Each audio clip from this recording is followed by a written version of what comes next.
15장 1절부터 8절 말씀. 오늘 주제는 다윗의 등불을 지키시는 언약에 신실하신 하나님. 오늘의 말씀 요약 보겠습니다. 3년간 유다를 다스린 아비암은 아버지 르호보암이 행한 모든 죄를 행하고 그의 마음이 다윗의 마음과 달리 하나님 앞에 온전하지 못합니다. 하지만 하나님은 다윗과 맺은 약속 때문에 그의 후손이 왕위를 잇게 하십니다. 아비암 때도 여로보암과 전쟁을 하고 그가 죽으니 아들 아사가 왕이 됩니다. 하나님의 나라 이스라엘이 남북으로 갈려져서 두리식으로 말하면 남북전쟁이 계속해서 있는 것이죠. 특별히 르호보암과 여로보암 사이에서도 늘 그런 긴장과 갈등과 전쟁이 있었는데 르호보암의 아들 누구? 아비암 또는 아비야. 이 여로보암과 아비야 이 둘 사이에서도 여전히 남북 간의 대치하는 상황이 계속해서 벌어졌음을 알 수가 있습니다. 자, 오늘 열왕기상 15장 본문은요. 역시 크게 두 부분으로 구분할 수가 있는데 먼저 첫 번째 1절부터 2절은 유다왕 아비암 또는 아비야에 대해서 3절부터 8절은 아비암 또는 아비야에 대한 하나님의 평가 이렇게 두 부분으로 나눌 수 있습니다. 자, 아비암의 아버지가 누구죠? 르호보암이죠. 르호보암. 르호보암은요 무려 아내가 18명 있었어요. 왕이 뭐 그 정도면 괜찮지 않습니까? 첩이 60명. 뭐 솔로몬에 비하면 아무것도 아니에요. 솔로몬은 뭐 기본적으로 뭐 삼촌 궁녀도 있고 했으니까. 이게 참 권력이라는 게 그런가 봐요. 그래서 이들 사이에서 아들이 28명, 딸이 60명. 근데 기록된 것이 이렇지 더 될 수도 있어요. 항상 우리가 염두에 둬야 돼. 딱 맞는 건 아니에요. 왜냐하면 그 정도면 되니까 그래 기록한 것이지 그 외에는 뭐 기록 안 해도 상관이 없는 거니까 어쨌든 그 정도로 많았단 말이죠. 이런 르호보암의 뒤를 이어서 아비암이 유다 왕이 되는데 이 아비암도 그냥 넓게 보면은 아비야 이름과 거의 같아요. 거의 같은데 좀 구체적으로 말하면 아비암 여기 아비야가 아니고 아비암이라고 그랬잖아요. 그래서 그래서 얌은 여기 뭐라고 돼 있어요? 바다. 그래서 바다의 뭐 아버지 뭐 이런 의미를 가지고 있기도 하고요. 더 나아가서 뭐 바다의 신 뭐 이런 뜻도 가지고 있어요. 왜냐하면 얌이란 이 말 자체가 이 바다를 의미하기 때문에 이 바다의 신 또는 뭐 바다의 아버지 뭐 나의 아버지는 얌이다 뭐 이런 뜻을 가지고 있지만 넓게는 아비야와 같은 의미를 가집니다. 여기에 이제 보면은 하나님을 섬기는 왕의 이름으로 적절치 않다. 그렇죠. 사실 바다의 신이라는 뜻을 가진 아비암은 적절치 않죠.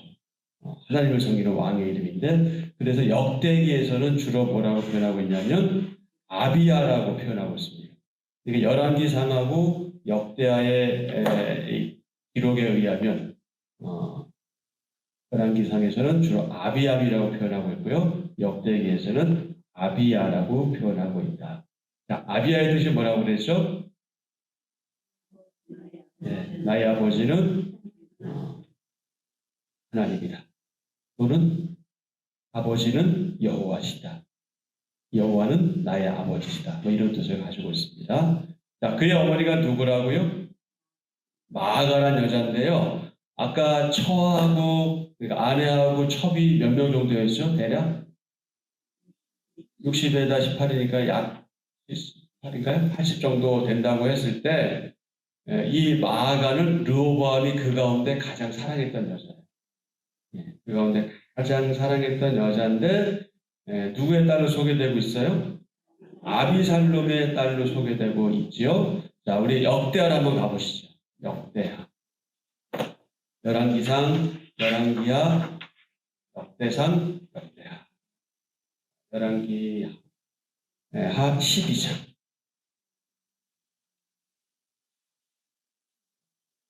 12장에서는 뭐라고 표현하고 있나요?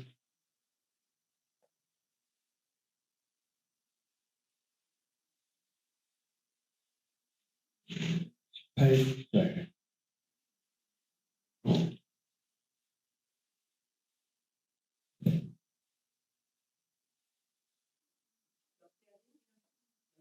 네? 네. 18절이 없죠?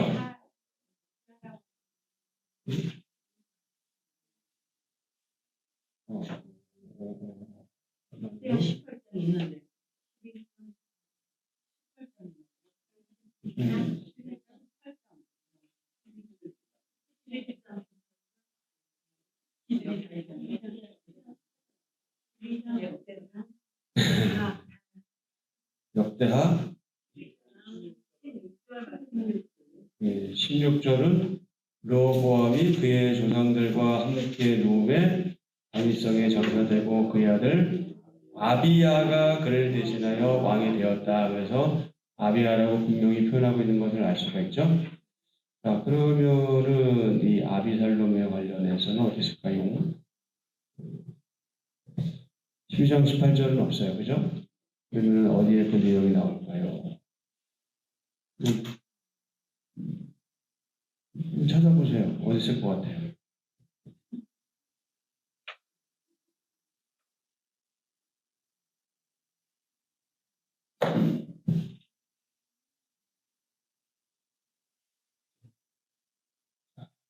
어디에 숨어 있을까요?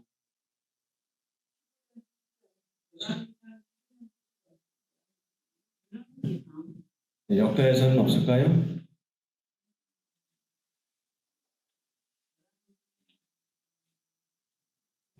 아사가 유다가 되고 자세한 내용이 여기 나오지 않네요.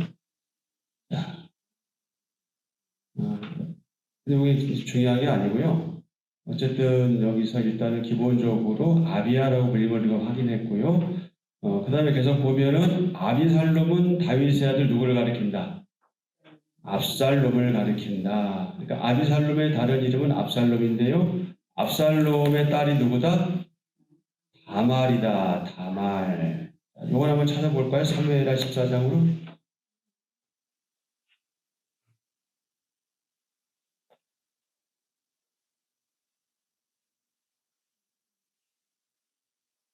사무엘하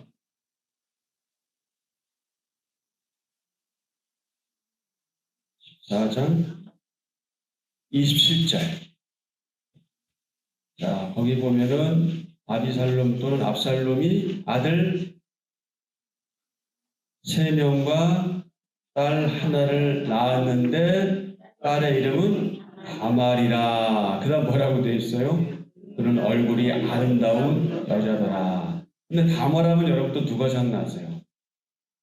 압살롬의 누이. 다말이 또 있는데 그 다말도 아름다운 여자라고 했는데 어쨌든 참 다말이란 이름이 참 좋은 이름 같은데요. 딸에 해당하는 말이 그 바트인데 그것은 딸만 의미가 있는 것이 아니라 손자가 아니라 손녀 또는 증손녀. 그래서 여자 후손을 가리킬 때도 사용해요. 그래서 압살롬의 딸이라기보다는 마아가는 누구로 보는 것이 좋다? 압살롬의 손녀로 보는 것이 좋다. 다시 말해서 압살롬은 누구의 딸이다? 아니, 마아가는 누구의 딸이다?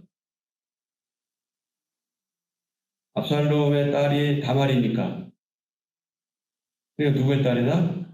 다말의 딸이다. 마아가란 여자는요, 아비살롬의 손녀, 그러니까 다말의 딸로 보는 것이 적절하다. 이렇게 볼 수가 있습니다. 그래서 우리가 특별히 열왕기의 내용은 역대기에서 반복돼요. 그걸 병행구제라고 하는데, 그래서 여러분이 성경을 보실 때 자꾸 이렇게 왔다 갔다 해서 보시면 좀 도움이 됩니다. 자, 야비암은 역대기에서 아비야라고 불린다. 그의 이름에 어떤 뜻이 있는지는 여러분이 아시는데, 그러면 내 이름에는 어떤 뜻이 있을까요? 여러분 각자 이름에는 어떤 뜻이 있습니까? 저는 창국, 창성할 창자, 나라자, 나라가 창성한. 하나님 나라가 창성한다는 의미를 가지고 있어요. 우리 한 집사님 무슨 뜻을 가지고 있어요? 나라 네, 그 나라를 하고 계셨죠? 하셨죠? 네. 네, 또 자기 이름 한번 뜻을 얘기해 보실 수 있나요? 네. 기쁨의 우두머리, 기쁨의 수장, 기쁨을 주는, 아셨습니다. 네, 또, 이름이 영재했었는데 이름을 개명했고 아, 이게 소속에는 개명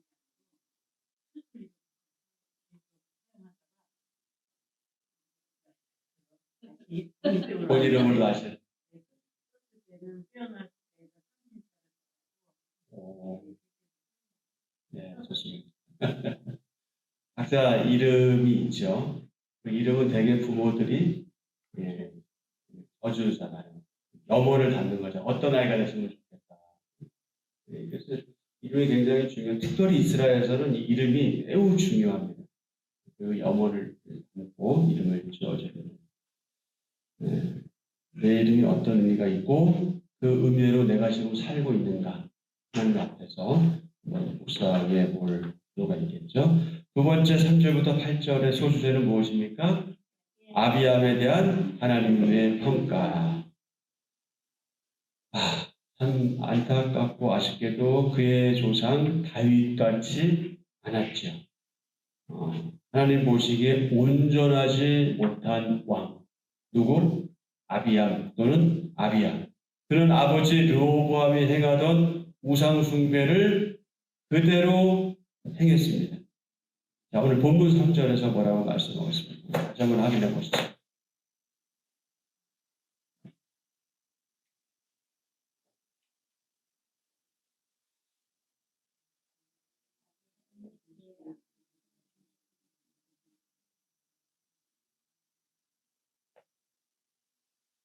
자, 3절에 보면은 아비암이 그의 아버지가 이미 행한 모든 죄를 행하고 그 모든 행한 죄에 뭐가 들어가 있어요? 우상숭배 들어있잖아요. 그의 마음이 그의 조상 다윗의 마음과 같이 아니하여 그의 하나님 여호와 앞에 온전하지 못하였으나 그럼에도 하나님은 다윗과의 약속을 지키셔서 다윗의 후손이 왕조를 이어가게 하시죠. 4절 그의 하나님 여호와께서 다윗을 위하여 예루살렘에서 그에게 등불을 주시되 그의 아들을 세워 뒤를 잇게 하사 예루살렘을 견고하게 하셨다. 근데 이것은 다윗이 완전해서가 아니다. 다윗이 대단해서가 아니다. 다윗이 죄를 범했죠. 하지만 그는 하나님께 정말 진정으로 마음을 다해서 회개합니다. 그리고 징계를 받으면서도 끝까지 하나님을 떠나지 않았어요. 다윗과 우리아의 아내 밧세바와의 불륜으로 아이를 낳잖아요. 그 아이가 어떻게 됩니까? 죽잖아요. 그 부모의 입장에서 아이를 잃는다는 것은 말할 수 없는 고통 아니겠습니까? 그런 가운데서도 다윗은 끝까지 하나님에 대한 신뢰가, 믿음을 잊지 않죠. 사무엘하 12장 13절을 보면 여러분 다윗이 회개했다고 했는데 사실 진정으로 회개했을까요? 답은 yes, no 중에 무엇입니까? yes일 거예요. yes. 그가 자기가 저지른 그 범죄에 대해서 통회하는 기도의 내용, 그 고백하는 기도의 내용이 어디에 나옵니까? 시편 51편입니다. 돌아가셔서 시편 51편을 읽으시면 좋은데 그 중에 17절 한번 우리가 확인해 보죠. 시편 6, 2, 4번 시편 51편 전체는 여러분이 돌아가서 한번 읽으시고요. 다윗의 시 인도자를 따라 부르는 노래 다윗이 밧세바와 동침한 후 선지한 나단이 그에게 왔을 때 이렇게 되어 있죠. 자, 17절 하나님께서 구하시는 제사는 상한 심령이라 하나님이여 상하고 통회하는 마음을 주께서 멸시하지 아니하시리다. 아멘. 네, 우리는 다윗이 진정으로 회개하실 것으로 그렇게 봅니다. 죄를 범했지만 하나님께 중심으로 회개했고 징계를 받으면서도 끝까지 하나님을 떠나지 않았다. 하나님은 다윗이 햇사람 우리야의 일 외에는 그것 말고는 평생에 다윗이 하나님 보시기에 정직했고 그분의 명령을 어기지 않았다고 평가하시죠.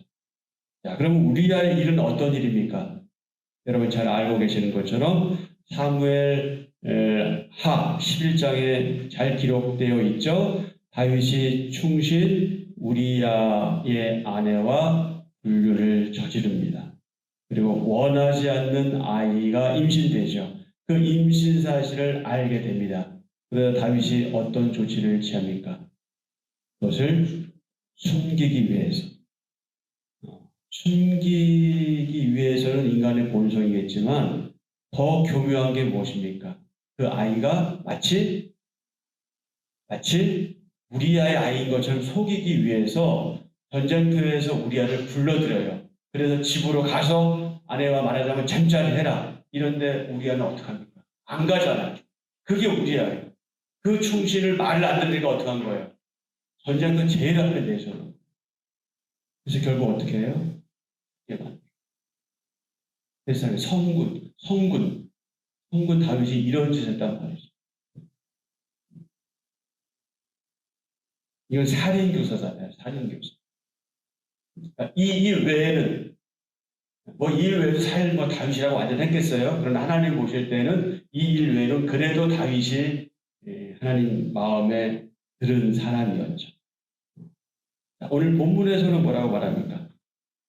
5절에 보면 이는 다윗이 햇사람 우리아의 일 외에는 평생에 여호와 보시기에 정직하게 행하고 자기에게 명령하신 모든 일을 어기지 아니하였다. 이렇게 기록되어 있죠. 하나님의 은혜로 아비암은 평안히 다윗성에 묻히고 그의 아들 누가?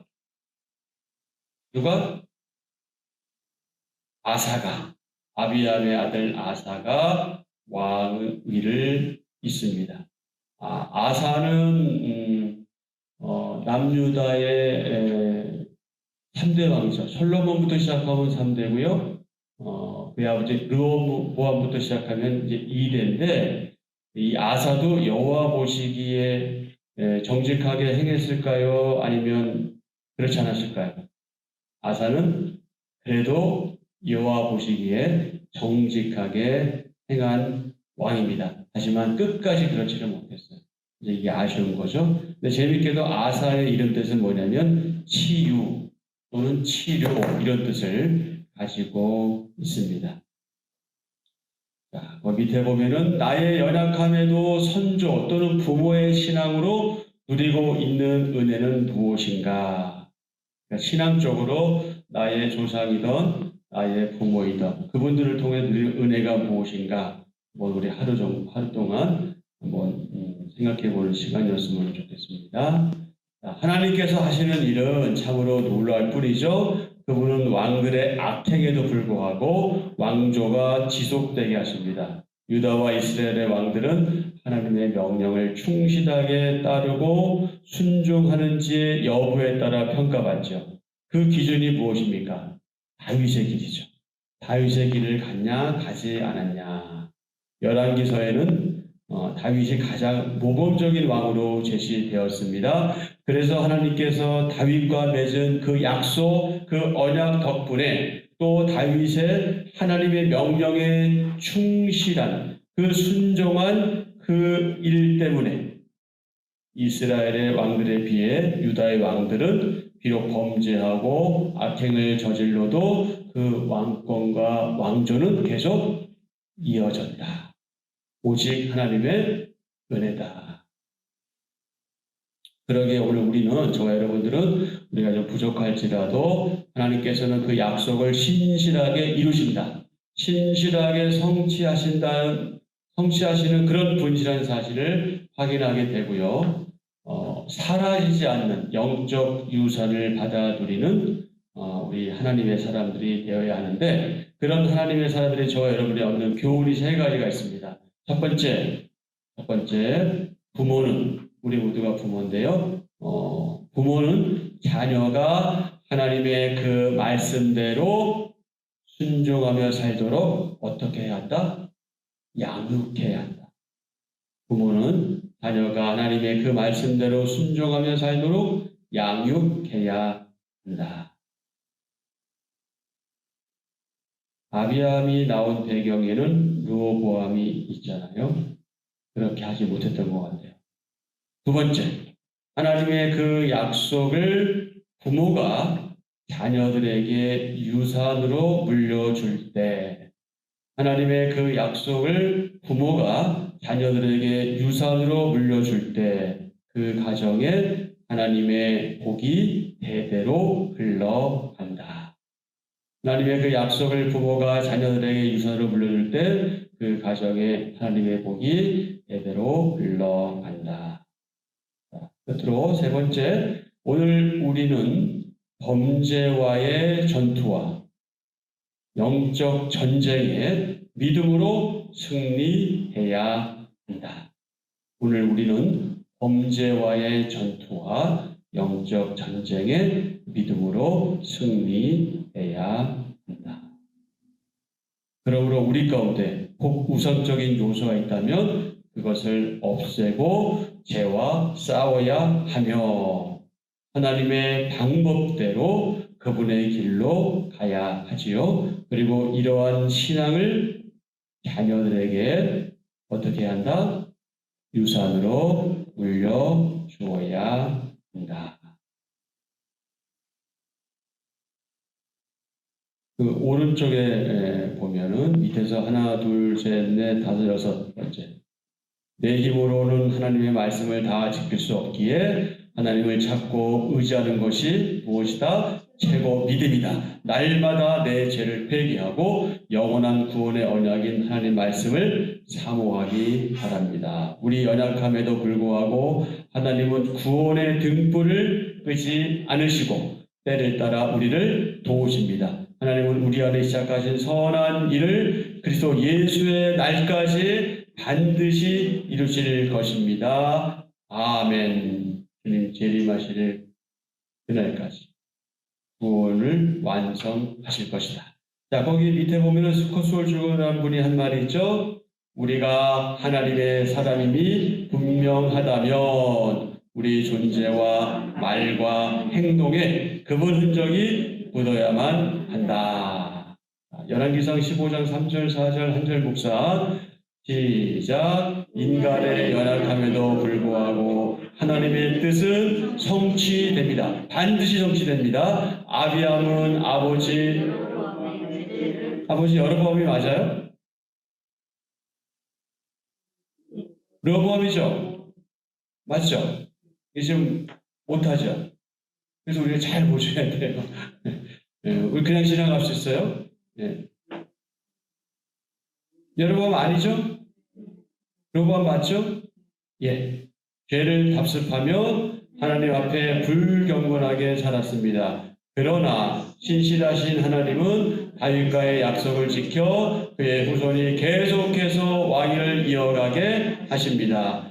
사람에게는 돌발 변수가 있지만 하나님은 어떤 것에도 영향을 받지 않으시고 그분의 때에 그분의 방식으로 그분 뜻을 이루십니다. 신실하지 못한 사람이 아닌 신실하신 하나님 안에 소망이 있습니다. 아멘. 자, 왼쪽에 오늘의 기도 같이 하겠습니다. 하나님, 오늘 제가 한 순종이 자녀와 다음 세대에게 전해진다는 것을 깨닫습니다. 연약하고 어리석은 인생이지만 하나님 마음에 맞는 사람이 되기 위해 치열한 싸움을 멈추지 않게 하소서. 심판 중에도 긍휼을 잊지 않으시는 하나님께 기대어 날마다 새롭게 변화되게 하소서. 예수님의 이름으로 기도합니다. 아멘. 아멘.